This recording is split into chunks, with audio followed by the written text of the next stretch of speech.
જય માતાજી મિત્રો, સ્વાગત છે એક વાર મારા નવા બ્લોગ. અને ફાઇનલી આપણે આજે બપોરના 12 વાગે બ્લોગ ચાલુ કરી રહ્યા છીએ ને આપણે ફાઇનલી રાઈડ કરો ભેગો કરી રહ્યા છીએ. પપ્પા કરી રહ્યા ને ફાઇનલી આપણે ફટાફટ આજે રાજકરો ભેગો કરવાનો, કેમ કે કાલે આપણે રાજકરો લઈ લેવાનો છે, એટલે આજે ભેગો કરી દઈશું.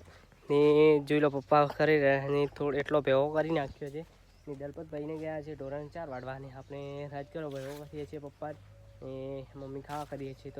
તો મિત્રો આપણે ફાઇનલી તમાકુ વાઢવાનું ચાલુ કરી નાખ્યું. દલપતભાઈ વાઢી રહ્યા છે ને આપણે આવી ગયા. દલપતભાઈ આપણા પાણી લઈને આવ્યા હતા, આપણે પાણી તોડી દઈશું ખૂબ બધું ને વાઢવાનું ચાલુ છે ને ચલો ગરમી તો પડવાની કેમ કે ઉનાળોની. તો ગાઈસ ફાઇનલી આપણે ખેતરમાં તમાકુ ઉડતા હતા ને ઉડીને આવી ગયા છે.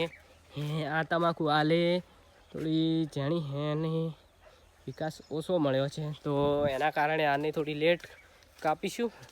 તો એને કમ્પ્લીટ કરીને પછી એમાં બાજરી વાવી દઈશું ને પછી કરીશું એમાં કામ. તો આ વિચાર છે. જોઈ લો આપણે હથિયાર લઈને ગયા હતા કવાડિયા ને ફાઇનલી તો હવે ઘેર જઈને થોડી ભૂખ લાગી છે તો ખાવા ખાઈ લઈએ થોડું. તો ચલો મળીએ. ફાઇનલી આપણે કામ પતી ગયું છે ને હવે આરામ કરવાનો છે. તો ચલો વિડીયો એડિટિંગ કરી નાખું ને અપલોડ કરી નાખું. તો મળીએ એક ના વ્લોગમાં. તો thank you for watching, by.